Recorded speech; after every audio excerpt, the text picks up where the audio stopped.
We are going to head to our next speaker for today, and she's also going to give us 10 golden minutes of her time so that we can listen to her and get to gain her insights and perspectives with regards to the issues of gender.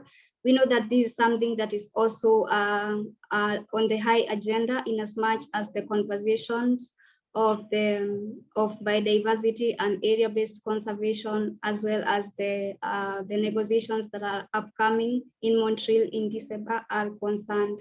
So we are going to be listening to Sharon Ruthia.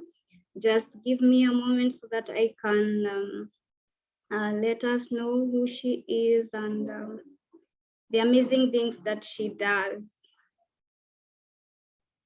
Sorry.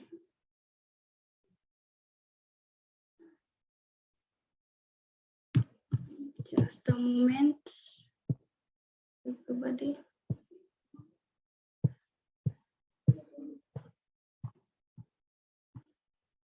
So Sharon Ruthia Nyambura is an advocate of the High Court of Kenya and is currently supporting Women for Biodiversity as a policy associate to advance and strengthen its work in Africa in building networks and alliances. Sharon has an LLB degree from Kenyatta University and a diploma in law at the Kenya School of Law. Sharon is passionate about working towards achieving a world where women and girls' rights and freedoms are protected zealously. She has worked in education and awareness and has worked in addressing gender-based violence against women and girls in the informal settlements in Nairobi. With her legal background and experience gained over the years, including starting as an intern at Women for Biodiversity in 2021, her goal has been to work in sharing and strengthening women and girls' fundamental rights, in ensuring their rights and their sustainable practices in conservation of biodiversity both are recognized at national and international levels.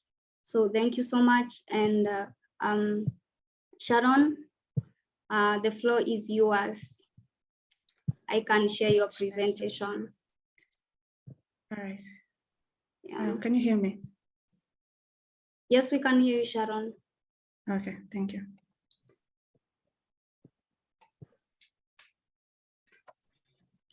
Thank you so much for this opportunity to be here to talk to all the participants that are here. Good morning, good afternoon, good evening to everyone. My duty today here is to just talk about the rights-based approach to a sustainable use and conservation of environment and biodiversity with linkages to gender and equality. So my presentation will be guided on 3 aspects: the introduction, why there is the need for a human rights-based approach, and the way forward.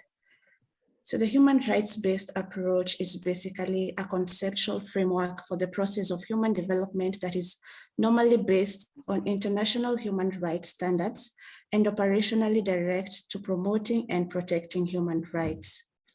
A human rights-based approach in biodiversity therefore means the policies, governance, and management do not violate human rights, and that those who are implementing such policies actively seek ways to support and promote human rights in their design and implementation. And so therefore, a human rights-based approach system creates or develops the capacity of duty bearers, for instance, the government, to meet their obligations and encourages right holders, such as us, its citizens, to claim our rights. And therefore the governments have the obligation to respect, protect, and fulfill every right to its citizens. We are going to look at the principles that govern a human rights-based approach system, and they include participation, accountability, non-discrimination and equality, empowerment, and legality. Participation basically means that every person has the right to participate in decision makings on matters that affect their human rights. This participation must be active, free, and meaningful, and give attention to issues of accessibility, including access to information in a form and language which can be understood by every person. For accountability requires effective monitoring of compliance with human rights standards and achievement of human rights goals, as well as effective remedies for human rights breaches. For accountability to be effective, there must be appropriate laws, policies, institutions, administrative procedures, and mechanisms of redress in order to secure these human rights. Non-discrimination and equality. A human rights-based approach system means that all forms of discrimination in the realization of these rights must be prohibited, prevented, and eliminated. It also means that priority should be given to the people of the most marginalized or vulnerable situations, including women, girls, the youths, persons with disability, who face the biggest barriers to realization of these rights. Empowerment. Empowerment is a right that is entitled to everyone to claim and exercise their rights and freedoms. So individuals and communities need to be able to understand their rights. That is where sensitization comes in, and participation to fully in the development of policies and practices which affect their lives.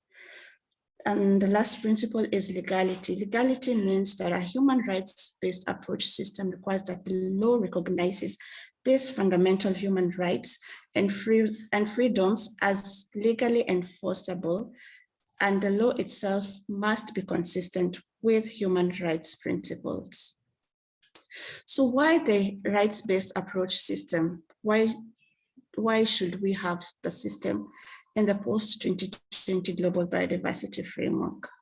We need to understand that human rights are fundamental to conserving nature and to ensuring that nature conservation advances wider sustainable development goals. Environmental actions must fully integrate, recognize, and respect human rights, more so by overcoming social inequalities and enabling the agency and the vast contribution of Indigenous people, local communities, women, and the youth.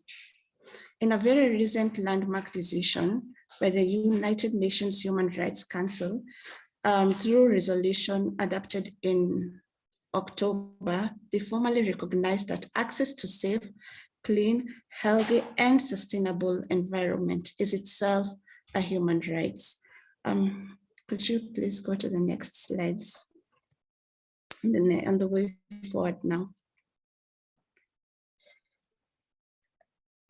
So the way forward, we all have to recognize as stakeholders that a human rights-based approach is extremely crucial to the successful implementation of the post-2020 Global Biodiversity Framework.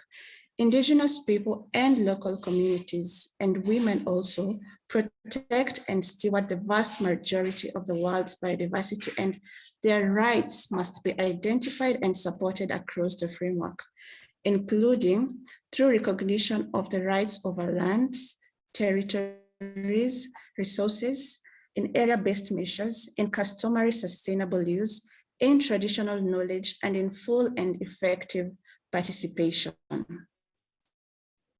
The rights of women and girls to participate is enshrined in the framework under the new target.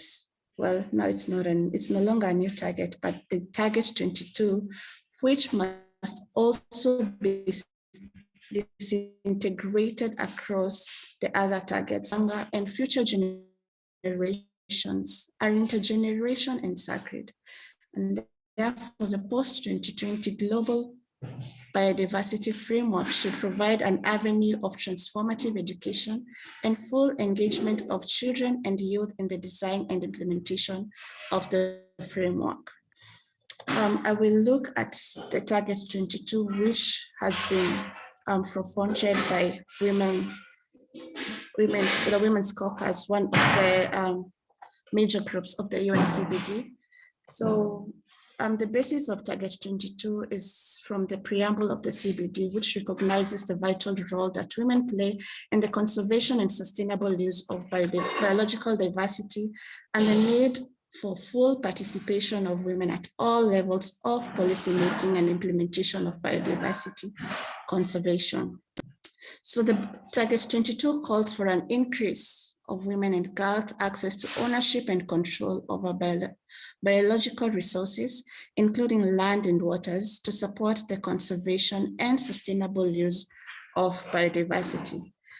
The other aspect on the target 22 is that there is call to support women's organizations and networks to participate, lead, and take decisions in the formulation of land policy and land tenure reforms, including through provisions of financial support, hold consultations with women and gender advocates. So the just recently concluded informal meeting that was held in Montreal showed that the target 22 was streamlined based with the alternative text and merged with the original text as proposed by Costa Rica. The other aspect of gender is the gender framework on post-2020 gender plan of action that is also set to be adopted in the CBD COP. So the gender plan of action is intended to align with the post-2020 global biodiversity framework. It's a call to parties to support coherent gender responsive implementation of the post-2020 global biodiversity framework through identifying synergies and drawing on relevant experiences from related processes.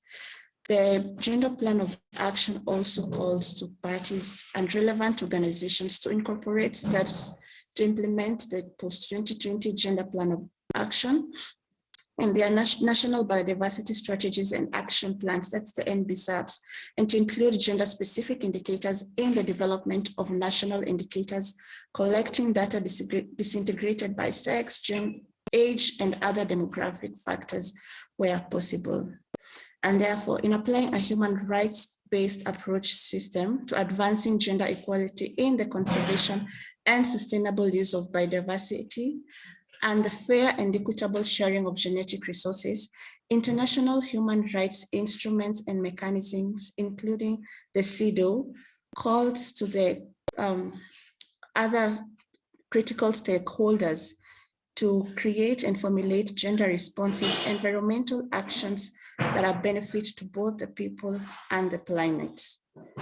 In conclusion, recognizing the structural barriers and power imbalances that bumper inclusiveness of the whole society and the implementation of the gender plan of action will take an intersectional approach, prioritizing the needs and interests of all those who identify as women and girls, with particular attention to those facing multiple and intersecting forms of discrimination.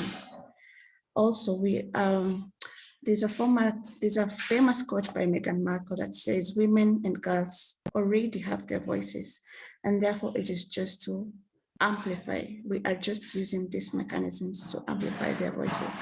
And we cannot have a discussion about women and girls without also having men and boys included. And so we are called to ensure that the engagement of men and boys also to bring about a collaborative and supportive approach towards achieving gender equality in the conservation and sustainable use of biodiversity and the fair and equitable sharing of genetic resources. Thank you so much, Esther.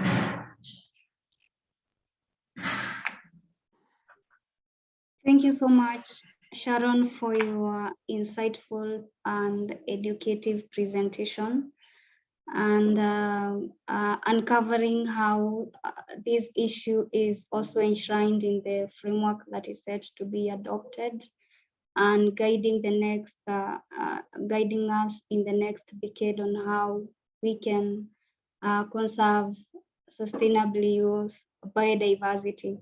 So I'm not sure if there are any questions from the audience. Let me check if we have in the chat. But I can see there's no question yet. So just like setting the stage with a question from me is how you started with the principles that that should guide this on. You talked about it's supposed to be participatory, and also how you ended it with that quote. It's supposed to also engage men, engage the rest of the population, not just women. But when you come to these conversations, there's the call, the clarion call that biodiversity issue should also be a gender issue, because for quite some time, women have been left out in as much as conservation is concerned. And some of the issues that prevail, particularly even in the African context, is the issues of like having women not own land. And this makes them like lag behind when it comes to championing for these issues. So maybe when seeking to support women in conservation, we should start from enabling them from the grassroots, making sure that they can also own land, because in that way they can lead the way in a way that is more realistic, in a way that helps us show that this is what really needs to be done, this is what is workable, and if there are gaps that are existing, this is how they can be bridged. So in your perspective, how can we ensure that we improve such issues in Africa, and also ensure that towards the uptake and also the implementation of this plan, such issues are also addressed, to ensure that this is a target that is also not going to be achieved when we come again after 10 years.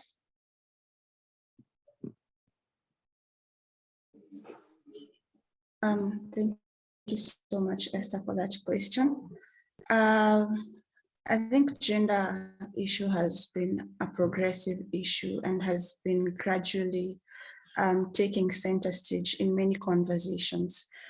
And I think we also need to at least recognize that most countries have also taken the initiative to include women and girls' rights in their laws. For instance, Kenya has had a very progressive constitution where it has now explicitly taken care of issues such as non-discrimination, such as equality, rights, equal rights to women and girls in terms of ownership of land, in terms of also equal rights to succession matters, where historically girls and married women were not entitled to own property by the virtue of just being a girl.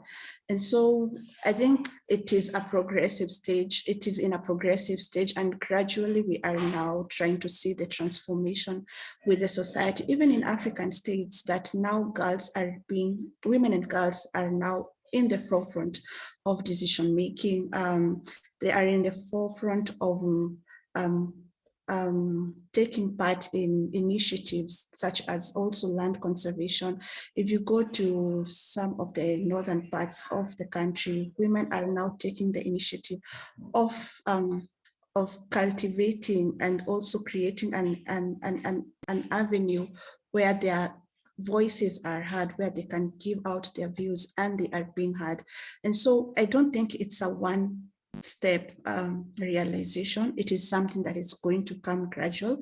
And that is why such instruments like the Gender Plan of Action is calling to parties, the goodwill of parties, to implement the gender-sensitive aspects of the framework into their legislation, such that once the framework has been adopted in COP, going forward, parties are also now supposed to come up with frameworks that are gender sensitive, where they are now focusing on where women and girls, on rights of women and girls, participatory aspects. For example, women can take up political spaces or just participation in very fundamental legislations that involve them. And so it is a gradual process, but I think we are a step ahead because there is the goodwill of the parties. The gender target was really, for instance, accommodated by parties during the open-ended working group 4 that took place in Nairobi. And so I think parties are interested in this gender target, and it means that going forward, once it is adopted, we are going to see a progressive process. Yes. Thank you so much, Sharon, for your response with regards to that question. And we can attest to the great work that you have done in fighting for gender issues with the team at Women for Biodiversity. And thank you so much for your time. And we look forward to further engaging with you in the coming days. I'm not sure if the next question is really addressed to you because it seems to be a bit cross-cutting, but if you have any response, we request you to paste it in the chat as well as the other speakers who have been in this workshop. So thank you so much for your time. And I'm going to return. Thank you so much. I'm going to return the session to Kevin. Thank you so much, everyone. Thank you. Thank you so much, Esther.